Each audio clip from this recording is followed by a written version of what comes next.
Hello everyone, welcome to grammar centre. मी Pragati. SP Bakshi यांचं पुस्तक जेव्हा आपण अभ्यासायचं ठरवलं तेव्हाच आपण सांगितलं होतं की या पुस्तकातल्या रिव्हिजन एक्सरसाइजेस सुद्धा आपण सॉल्व्ह करणार आहे. आपला फर्स्ट चॅप्टर कंप्लीट झालेला आहे, फंक्शन्स ऑफ टेन्स, आणि त्या बेसिसवर ज्या काही चॅप्टरच्या नंतर एक्सरसाइजेस दिलेल्या आहेत त्या पण आपण सोडवत आहे. काल आपण फर्स्ट एक्सरसाइज सॉल्व्ह केलेली आहे, आज आपण सेकंड सॉल्व्ह करूयात.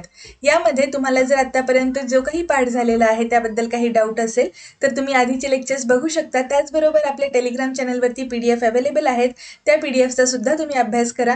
आणि शक्यतो जर तुम्ही आधीचा सगळा अभ्यास किंवा बेसिक जे आहे ते सगळं अभ्यासून मग रिव्हिजन एक्सरसाइजेस सॉल्व्ह केल्या तर तुम्हाला खूप छान फायदा होईल आणि तुमचे जे काही ग्रामरचे रूल्स आहेत ते परफेक्ट होऊन जातील. आपल्या टेलिग्राम चॅनलची लिंक डिस्क्रिप्शन बॉक्समध्ये दिलेली आहे, तिथे तुम्हाला PDF अवेलेबल होतील. आजच्या लेक्चरला सुरुवात करूया.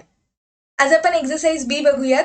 प्रत्येक चॅप्टरच्या शेवटी रिव्हिजन एक्सरसाइज दिलेले आहेत. याचा फायदा असा आहे की यात जे प्रश्न दिलेले आहेत किंवा यात ज्या वाक्यरचना आहेत या आपल्याला कोणत्याही MCQ साठी रिपीट झालेल्या दिसतात, त्यामुळे यांचा अभ्यास करणं खरंच गरजेचं आहे. ज्या विद्यार्थ्यांनी कालचं लेक्चर अटेंड केलेलं असेल, म्हणजेच रिव्हिजन एक्सरसाइज A सोडवली, ते लेक्चर जर तुम्ही अटेंड केलं असेल तर तुम्हाला आजचं लेक्चर हे सोपं पडणार आहे. आज आपण एक वेगळ्या पद्धतीने लेक्चर कंडक्ट करूयात. ज्या ठिकाणी आपण प्रश्न सुरुवात करत आहे तिथे तुम्ही व्हिडिओ पॉज करून प्रश्न वाचू शकता, तुमचा आन्सर गेस करून ठेवा आणि मग परत व्हिडिओ रिझ्यूम करा, म्हणजे तुम्हाला आन्सर सुद्धा कळेल आणि एक्सप्लेनेशन सुद्धा कळेल. या पद्धतीने जर तुम्ही अभ्यास केलात तर तुमचे जे रूल्स आहेत ते पक्के होण्यामध्ये जास्त मदत होईल.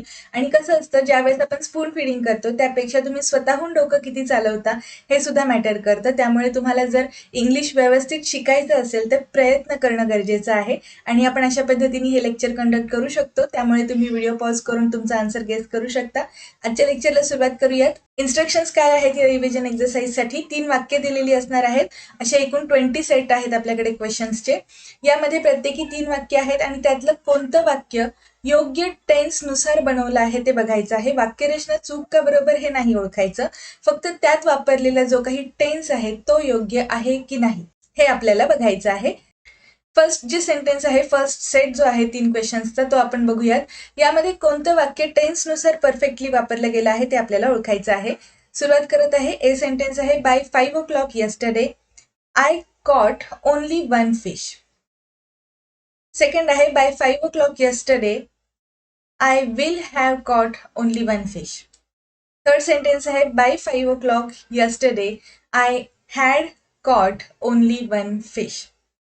आता इथे आपल्याला एक महत्वाची गोष्ट आहे, कीवर्ड आहे काय, तर बाय हा शब्द, म्हणजे बाय शब्द वापरून कोणताही पॉइंट ऑफ टाइम दिलेला असेल, ठीक आहे, म्हणजे कोणतीही वेळ बाय द टाइम असं आपण म्हटलेलं असेल तर त्या ठिकाणी आपण कोणता टेन्स वापरत असतो? परफेक्ट टेन्स वापरत असतो.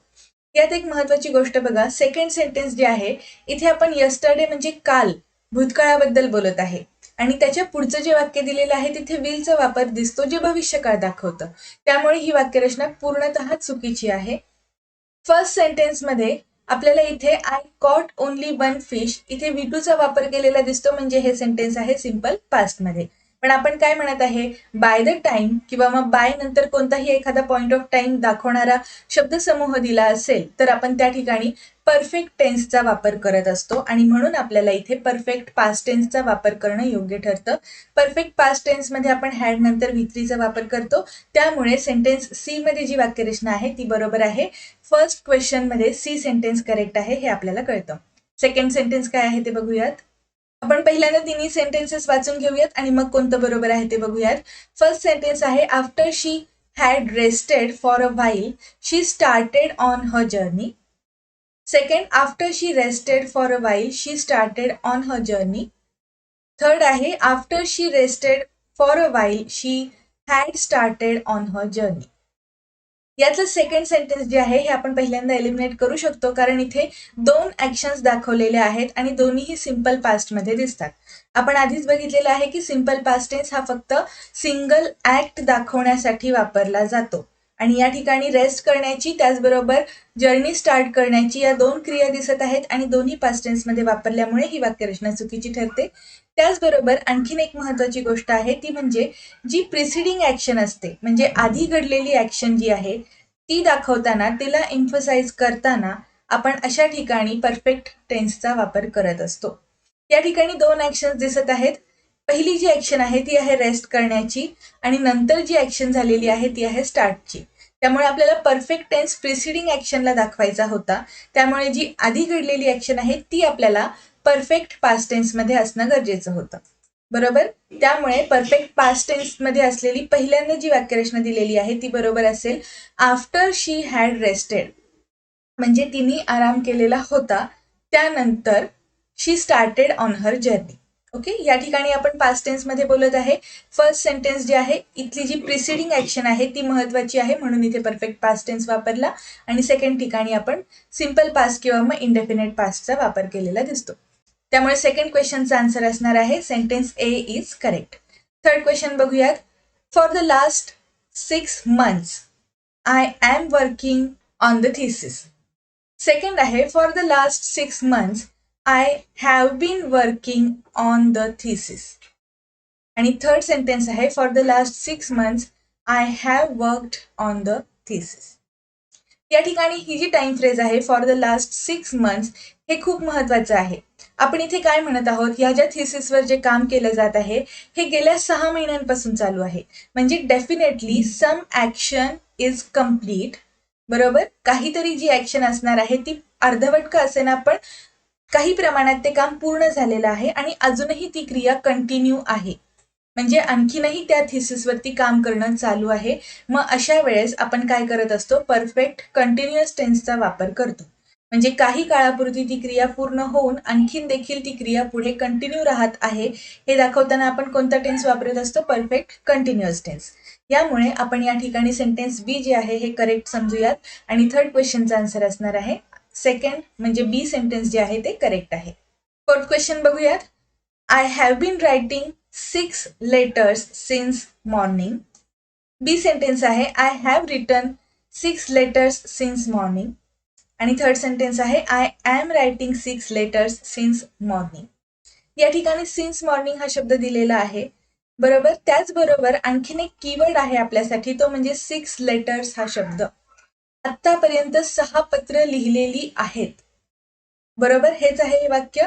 जर आपण असं म्हटलं की अजूनपर्यंत 6 पत्र लिहित आहे, एका वेळी आपण 6 लेटर्स लिहित नाहीये. बरोबर, त्यामुळे इथे आपण ऑलरेडी काही भाग पूर्ण केलेला आहे आणि हा शब्द आपल्यासाठी खूप महत्वाचा आहे. वाक्यात आपल्याला जो अर्थ कन्वे करतो आहे त्यामुळे वाक्याचा अर्थ आपल्याला गेस करता येत आहे की सकाळपासून 6 पत्र लिहिलेली आहेत आणि त्यामुळे आपल्याला इथे परफेक्ट प्रेझेंट टेन्सचा वापर करणं गरजेचं होतं. आणि परफेक्ट प्रेझेंट टेन्स दाखवणारी वाक्यरचना आपल्याला सेकंड सेंटेन्समध्ये दिसत आहे. इथे हॅव रिटनचा वापर झालेला दिसतो. त्यामुळे फोर्थ क्वेश्चनमध्ये बी सेंटेन्स करेक्ट आहे, हे आपला आन्सर असेल. आता आपण फिफ्थ क्वेश्चन बघूयात. He lived in London for 2 years when I went there. He was living in London for 2 years when I went there. Third sentence आहे he had been living in London for 2 years when I went there. ज्यावेळेस तुम्ही वाक्य वाचता त्यावेळेस तुम्हाला एक अर्थ निघतो की मी जेव्हा तिथे पोहोचलेलो होतो त्यावेळेस त्याला लंडनमध्ये राहून 2 वर्ष पूर्ण होत होती. मग हे सेंटेन्स आपल्याला ज्यावेळेस सांगायचं आहे गेल्या 2 वर्षांपासून तो तिथे राहत आहे, म्हणजे काही काळ पूर्ण झालेला आहे आणि आणखीन देखील ती क्रिया चालू होती असं आपल्याला दिसत आहे. त्यामुळे आपण ही वाक्यरचना परफेक्ट कंटिन्युअस टेन्समध्ये करणं गरजेचं होतं आणि ही वाक्यरचना आपल्याला सेंटेन्स सी मध्ये दिसत आहे, म्हणून फिफ्थचा आन्सर काय असणार आहे, सेंटेन्स सी इज करेक्ट. जर काही विद्यार्थ्यांना वाटत असेल की हे खूप फास्ट होत आहे तर तुमचं बेसिक जर पक्का असेल तर ही रिव्हिजन एक्सरसाइज इंटरेस्टिंग बनवण्यासाठी हीच मेथड जास्त उपयोगी पडेल. आणि आपण मगाशी जे म्हटलं की तुम्ही आधी व्हिडिओ पॉज करा, तुमचा आन्सर काय आहे ते गेस करा, अशा पद्धतीने जर तुम्ही हे लेक्चर अटेंड केलं तर तुम्ही खूप इंटरेस्टिंगली हे लेक्चर व्यवस्थित कंटिन्यू करू शकता आणि तुमचे जे डाऊट्स आहेत ते सुद्धा क्लिअर होऊन जातील. हे काही लाईव्ह लेक्चर नाहीये त्यामुळे आपण फार इंटरॅक्शन करू शकत नाही. मग आपण ही जी प्रोसेस आहे अशा पद्धतीने काहीतरी इंटरेस्टिंग करून हे लेक्चर्स अटेंड करू शकतो. 6th क्वेश्चन आता आपण बघायला सुरुवात करत आहे. Think we made before. I don't think we have made before. I don't think we had made before. तिन्ही वाक्यांमध्ये वेगळ्या वेगळ्या टेन्स दिसतो. फर्स्ट सेंटेन्स जे आहे इथे आपल्याला आय डोंट थिंकच्या नंतर सिम्पल पास्ट टेन्स दिसत आहे. त्यानंतर सेकंड सेंटेन्समध्ये हॅव मेड बिफोर या ठिकाणी आपल्याला परफेक्ट प्रेझेंट टेन्सचा वापर केलेला दिसत आहे आणि थर्ड सेंटेन्स जे आहे त्यामध्ये परफेक्ट पास्ट टेन्सचा वापर दिसतो. आपल्याला नक्की काय म्हणायचं आहे, आय डोंट थिंक मला नाही वाटत की आपण आधी भेटलेलो आहोत. म्हणजे तुम्ही अर्थावरून पण गेस करू शकत होतात की सेंटेन्स बी करेक्ट असणार आहे, पण आणखीन एक मेथड आहे बी सेंटेन्स करेक्ट कसं आहे ते कळण्यासाठी. आत्ता आपण बोलत आहे बरोबर, आय डोंट थिंक मध्ये आपण प्रेझेंट टेन्सचा वापर केलेला आहे. म्हणजे आत्तापर्यंत मी जे काही बोलत आहे त्या मोमेंटला आधी अशी काही कृती झालेली आहे असं मला आठवत नाही.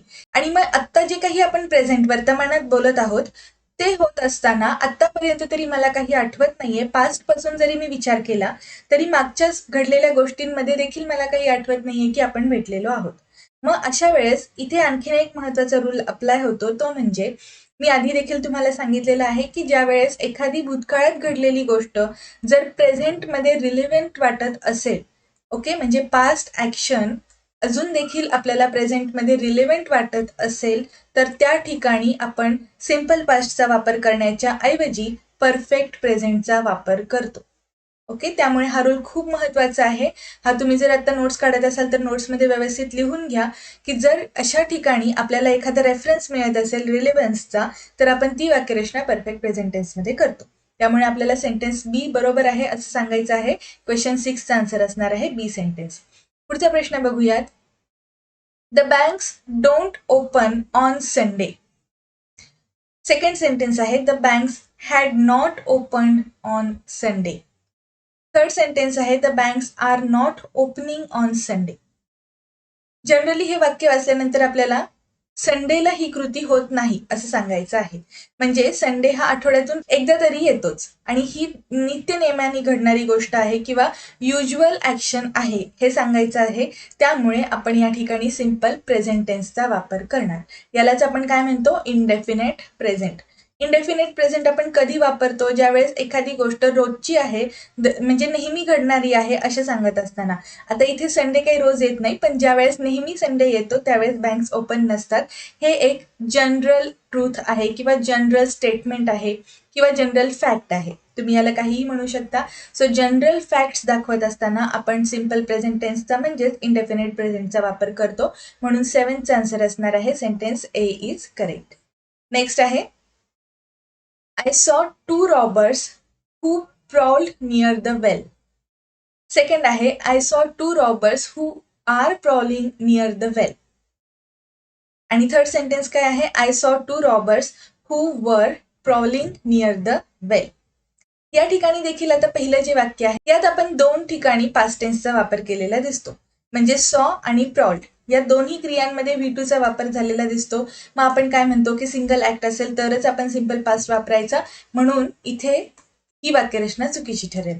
दोन ऍक्ट साठी त्यांनी इथे वापरलं. सो सिंपल पास्ट कधी वापरला जातो, सिंगल ऍक्ट साठी. हा रूल आहे, त्यामुळे मी इथे हा हायलाइट करून ठेवलेला आहे. सेकंड सेंटेन्स जे आहे यामध्ये कशी गडबड झाली आहे बघा. फर्स्ट सेंटेन्समध्ये त्यांनी पास्ट टेन्स वापरला आणि सेकंड पार्ट जो आहे सेंटेन्सचा आर प्रॉलिंग नियर द वेल इथे कंटिन्युअस प्रेझेंट टेन्सचा वापर दिसतो. आणि एकाच वाक्यात म्हणजे मी बघितलं होतं आणि आता घडत आहे असं काही आपण बोलत नाही. हे थोडंसं इररिलेव्हंट होईल वाक्य आणि इथे दोन टेन्स मॅच होतच नाहीत, त्यामुळे हे स्टेटमेंट चुकीचं असेल. थर्ड सेंटेन्स आपलं करेक्ट असणार आहे. मी ज्यावेळेस बघितलं त्यावेळेस ती कृती घडत होती हे आपल्याला सांगायचंय. त्यामुळे आपण past action was in progress. So the action was in progress in the past असं सांगत असताना पास्ट कंटिन्युअस टेन्सचा वापर करतो. म्हणून आपलं सी सेंटेन्स करेक्ट असणार आहे. 8th आन्सर असेल सेंटेन्स सी इज करेक्ट. आता आपण 9th क्वेश्चन काय आहे ते बघूयात. यामध्ये पण 3 सेंटेन्सेस आहेत. To this day I have not forgotten her good deeds. Second sentence आहे to this day I don't forget her good deeds. आणि थर्ड सेंटेन्समध्ये सुद्धा to this day I had not forgotten her good deeds अशी वाक्यरचना दिलेली दिसते. ज्यावेळेस आपण टू धिस डे म्हणतो यावेळेस काय अर्थ निघतो त्याचा, म्हणजे आजच्या दिवसापर्यंत मी ती गोष्ट विसरलेलो नाही असंच आपल्याला म्हणायचंय. आणि मग अशा वाक्यांमध्ये आपण प्रेझेंट टेन्सचा वापर करणं जास्त योग्य ठरतं. आपण ज्यावेळेस टू धिस डे म्हणजे एखादी टाइम एक्सप्रेशन देत आहे, टाइम एक्सप्रेशन सोबत आपल्याला परफेक्ट टेन्सचा वापर करणं गरजेचं आहे. तिन्ही ठिकाणी जर तुम्ही विचार केलात तर आपल्याला असं म्हणायचं आहे की मी अद्यापपर्यंत आजच्या दिवसापर्यंत ती गोष्ट विसरलेलो नाही. आणि म्हणून आपल्याला पास्ट पासून ती गोष्ट चालू आहे आणि त्याचा आणखीन देखील परिणाम घडतो हे दिसत आहे. म्हणून इथे परफेक्ट प्रेझेंट टेन्सचा वापर करावा लागेल. 9thचा आन्सर असणार आहे sentence A is correct. 10th question काय आहे? How long are you reading this biography? इथे आपण कंटिन्युअस प्रेझेंटचा वापर केलेला दिसतो. सेकंड सेंटेन्स जे आहे, how long have you read this biography? इथे परफेक्ट प्रेझेंटचा वापर आहे. आणि थर्ड सेंटेन्स जे आहे, how long have you been reading this biography? इथे परफेक्ट कंटिन्युअस प्रेझेंट टेन्सचा वापर झालेला दिसतो. या वाक्यरचनेमध्ये आपल्याला काय विचारायचं आहे की तू किती दिवसांपासून ही बायोग्राफी वाचत आहे, बरोबर? मग किती दिवसांपासून वाचत आहे याचाच अर्थ काही ऍक्शन पास्टमध्ये पूर्ण झालेली असणार आहे आणि अजूनही ती क्रिया तशीच कंटिन्यू चालू आहे. मग आपण जो भाग पूर्ण झालेला आहे त्यासाठी परफेक्ट टेन्सचा वापर करतो आणि क्रिया कंटिन्यू आहे दाखवण्यासाठी कंटिन्यू टेन्सचा वापर करतो. मग आता आपण काय करणार? दोघांचं कॉम्बिनेशन करून परफेक्ट कंटिन्युअस प्रेझेंट टेन्समध्ये ही वाक्यरचना बनवणार. आय होप तुम्हाला हे समजत असेल. रिव्हिजन एक्सरसाइज असल्यामुळे आपण थोडंसं फास्ट फॉरवर्ड बघत आहे. तुम्हाला जर आधीचे लेक्चर्स बघायचे असतील तर डिस्क्रिप्शन बॉक्समध्ये लिंक्स दिलेले आहेत. त्याचबरोबर तुम्ही ज्यावेळेस आपल्या चॅनलला व्हिजिट करता त्या ठिकाणी प्लेलिस्ट बनवलेले आहेत. तुम्ही सुरुवातीपासून सिक्वेन्सनी सगळे लेक्चर्स बघू शकता. याचा आन्सर काय असणार आहे 10th क्वेश्चनचं? Sentence C is correct. आता आपण रिव्हिजन एक्सरसाइज बी मधले पहिले 10 प्रश्न सोडवलेले आहेत. उद्याच्या लेक्चरमध्ये आणखीन 10 प्रश्नांचा अभ्यास करूयात. भेटूयात उद्याच्या लेक्चरमध्ये. थँक्यू.